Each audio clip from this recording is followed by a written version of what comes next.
রাতের অন্ধকারে এমন কাজ করো না যাতে তোমাকে দিনের আলোতে মুখ লুকিয়ে রাখতে হয়। তুমি পানির মতো হতে চেষ্টা করো যে কিনা নিজের চলার পথ নিজেই তৈরি করে নেয়। পাথরের মতো হয়েও না যে নিজে অন্যের পথ রোধ করে। তোমরা মিথ্যা বলো না, কারণ মিথ্যা নিয়ে যায় পাপের দিকে, আর পাপ নিয়ে যায় জাহান্নামের দিকে।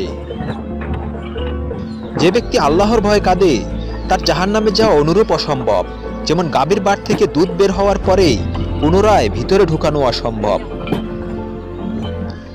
লোহা গরম হলে তরল হয়ে যায়, রেগে না গিয়ে তাই শান্ত থাকুন। ধৈর্য একটা তিক্ত গাছের নাম, কিন্তু এর ফল সবচেয়ে সুস্বাদু। প্রশংসা করুন, প্রশংসিত হবেন।